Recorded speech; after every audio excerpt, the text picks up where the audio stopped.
When Beck walks into Joe's bookstore, he was attracted to her. She too seems interested in him, and he starts to think that maybe he has finally found someone he could dedicate himself to. But before he dives into this relationship, he has to check that Beck is the one. He has to be sure that she won't break his heart. He has been there before. He thought he had it with Candace. But let's forget about that for now.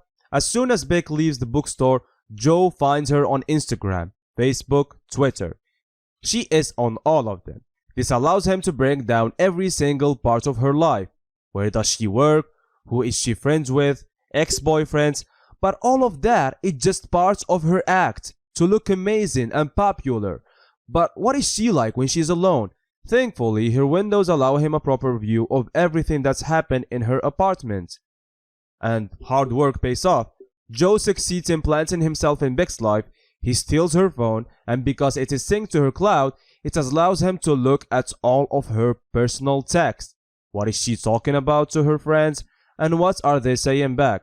He knows that the moment they had met, something had clicked between them. I'm glad we met. Glad we're friends. For the love of Christ.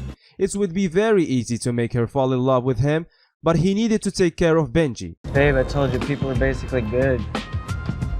Great job, bro. Bro, you waste of hair.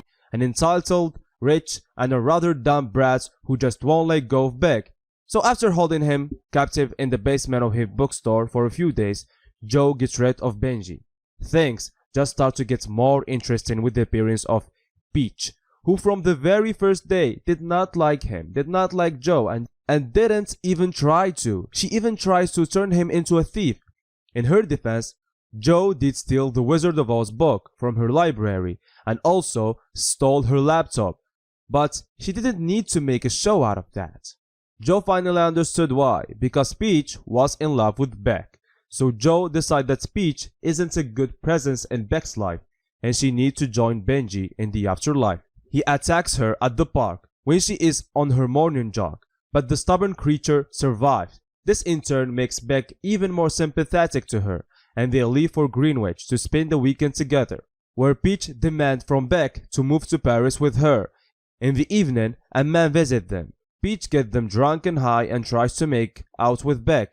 Thankfully, Beck realizes that it has gone too far and that she has a boyfriend. She leaves in the morning. Just when Joe is about to leave too, he is confronted by Peach, who came to the conclusion that Joe was the one who attacked her and that he killed Benji too.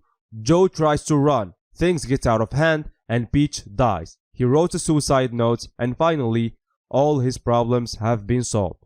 After Peach is gone, Beck falls into the depression mode. For a while, things work fine for them, but she has been seeing a therapist for that. He worries if she's having an affair with him, and when he confronts her about it, she feels disgusted that he could think of such a thing and breaks up with him. He knows that something was up with the therapist, but later realizes that he was mistaken. He lets her go, and then Karen enters his life. She is fun and smart and a lot less drama than Beck. She is good for Joe. Meanwhile, Beck flourishes as a writer. Before they know, it has already been months since they broke up. When they finally reconnect, they can't help but be attracted toward each other.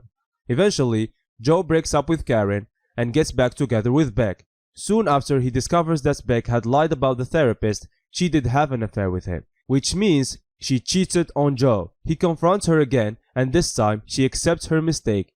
She confesses her love for him, and Joe decides to let bygones be bygones.